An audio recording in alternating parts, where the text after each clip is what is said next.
ayat 1 huruf C, pasal 284 dan pasal 515 serta ketentuan pidana diatur dalam pasal 532 ayat 1, 2 dan 3.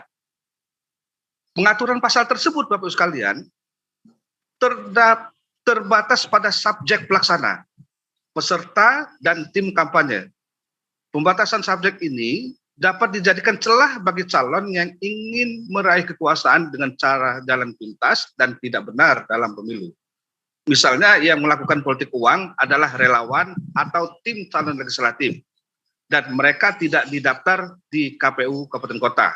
Maka pelaksana penegak hukum dalam hal ini Gakumdu akan kesulitan menggunakan atau menerapkan ketentuan pidana di pasal 523 ayat 1 dan 2 karena unsur subjek yang melakukan tidak terdaftar di KPU.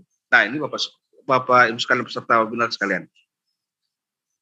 Sementara pengaturan terkait dengan subjek hukum, setiap orang hanya berlaku pada hari pemungutan suara saja, di mana pada hari proses pemungutan dan penghitungan suara, tim sukses, relawan, dan masyarakat pemilih serta penyelenggara pemilu sudah sibuk masing-masing memberikan hak suaranya. Penegakan hukum politik uang ini sebagai salah satu contoh saja Bapak Ibu sekalian. Tentu masih ada hal yang lain dari sisi regulasi seperti tindak pidana bagi aparatur sipil negara yang sangat berbeda dalam Undang-Undang nomor 10 tahun 2016 tentang pilkada. Kemudian soal struktur hukum. Aparat penegak hukum tindak pidana pemilu dalam konteks penyelenggaraan pemilu terdiri dari 3 unsur seperti yang saya sampaikan tadi. Pertama, kejaksaan, kepolisian, dan Bawaslu yang tergabung dalam sentra Gakumdu. Nah, peran Gakumdu ini Bapak-Bapak sekalian sangat vital sebab lanjut tidaknya kasus dugaan tindak pidana pemilu politik uang ditentukan oleh 3 institusi ini melalui rapat pembahasan Gakumdu. Masalah yang biasa muncul dalam struktur hukum ini adalah kurang, ini kritik saya, itu bisa benar, bisa juga salah, tapi bisa dikoreksi oleh Bapak-Ibu sekalian. Nah, masalah yang biasa muncul dalam struktur hukum ini adalah kurang fokusnya penyidik kepolisian dan jaksa yang ditugaskan di Gakumdu.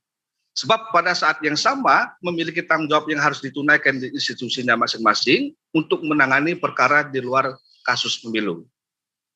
Sementara dalam penanganan tindak pidana pemilu sangat dibatasi dengan waktu yang paling lama 7 hari dan ketika masih membutuhkan keterangan tambahan dan kajian dilakukan paling lama 14 hari kerja setelah temuan dan laporan diterima dan diregistrasi. Apalagi dalam pemilu dan pemilihan serentak tahun 2024, jelas tahapan keduanya akan beririsan. Tensi pelanggaran baik pemilu dan pemilu kada bisa terjadi keduanya dalam waktu bersamaan. Hal ini tentu perlu diantisipasi dengan siapan personil Gakumdu, baik kepolisian, kejaksaan, dan Bawaslu ke depan. Nah, bagaimana kalau kita bicara tentang posisi pengawas pemilu yang menjadi bagian struktur penting dalam penegakan hukum tindak pidana pemilu? Sekalian, pengawas pemilu Bapak Ibu sekalian tidak memiliki kewenangan untuk melakukan pemanggilan secara paksa terhadap pihak-pihak terkait dengan kasus yang ditangani seperti saksi-saksi, pelapor, terlapor, dan lainnya. Selain itu, perbedaan penafsiran terhadap unsur pasal di antara anggota sentra Gakumdu seringkali menjadi tantangan untuk melanjutkan apakah kasus dugaan tindak pidana pemilu tersebut bisa dilanjutkan ke tahap selanjutnya atau tidak. Ini fakta atau realitas yang sering terjadi di pemilu 2019 kemarin ini. Kemudian, sementara kalau kita melihat pada Perbawaslu nomor 31 tahun 2018 pasal 23 ayat 3 disebutkan bahwa hasil pembahasan sebagaimana dimaksud pada ayat 2 untuk menyimpulkan temuan atau laporan merupakan tindak pidana pemilu atau bukan tindak pidana pemilu. Artinya, sebuah kasus dugaan tindak pidana pemilu terkait tindak lanjutnya apakah dilanjutkan ke tahap penyidikan atau dihentikan harus melalui keputusan bersama 3 institusi di dalam sentra Gakumdu, yaitu Kejaksaan, Kepolisian, dan Bawaslu. Nah, karena perbedaan soal tafsir tadilah yang kadang-kadang ini menurut versi Bawaslu ini memenuhi unsur, tetapi dari institusi lain tidak memenuhi unsur, sehingga tidak bisa dilanjutkan. Kemudian Bapak Ibu sekalian, ini juga tidak kalah penting terkait dengan budaya hukum. Faktor budaya hukum merupakan salah satu faktor berpengaruh dalam penegakan hukum. Sebab jika aspek nilai budaya masyarakat sudah terbangun dengan baik untuk menolak adanya politik uang dalam kontestasi demokrasi, maka tentu tidak akan ada pelaksana, peserta dan tim kampanye dan lainnya yang berani melakukan politik uang pada penyelenggaraan pemilu. Nah, budaya hukum erat kaitannya dengan keseluruhan jalinan sosial yang berkaitan dengan hukum, beserta sikap tindak yang mempengaruhi hukum, seperti adanya rasa malu, Bapak Ibu sekalian, rasa bersalah apabila melanggar hukum dan sebagainya. Semakin tinggi rasa malu untuk melanggar hukum, maka akan tercipta budaya hukum yang baik dan dapat merubah pola pikir masyarakat mengenai hukum selama ini. Laurent M. Friedman menyebutkan, tanpa budaya hukum, maka sistem hukum itu sendiri tidak akan berdaya.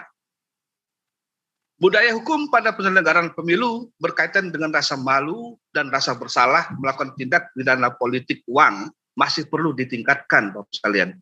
Mengingat masih sering terjadi dugaan politik uang, bahkan masih sering kedengaran sebagian masyarakat menyampaikan seperti, ada uang, ada suara. Nah, ini Bapak sekalian, ini realitas yang terjadi. Artinya budaya hukum di masyarakat ini harus kita bangun dari secara perlahan-perlahan. Kemudian jika praktik politik uang oleh masyarakat dinilai sebagai hal yang wajar hingga membudaya dalam pemilu, apatis dan tidak menerima aturan serta membiarkan praktik politik uang itu terjadi, maka sebaik apapun aturan yang telah ditetapkan dan sekuat apapun aparat penegak hukum yang tergabung di Gakumdu, maka Bapak Ibu sekalian tetap sulit untuk menerapkan aturan. Maksud saya aturan hukum pemilu tersebut. Nah, untuk itu menyambut pemilu dan pemilihan serentak tahun 2024 sudah seharusnya semua elemen penting dalam pemilu untuk meningkatkan pendidikan politik di masyarakat. Bapak Ibu sekalian peserta webinar yang saya hormati, saya kira ini saja yang dapat saya sampaikan. Selanjutnya saya berharap bahwa diskusi kita pada hari ini dengan para narasumber, ada Pak Sukarman, ada akademisi dari Metro, Saripudin ya, Ahmad Saripudin, kemudian ada dari KPU juga ada Saifuddin, kemudian ada Adam Malik. Saya berharap pada kesempatan ini kita kupas, kita telisik, kita potret bagaimana pandangan soal tantangan terkait dengan penegakan hukum pemilu di tahun 2024. Demikian yang dapat saya sampaikan. Selamat berdiskusi. Saya akhiri, wassalamualaikum warahmatullahi wabarakatuh.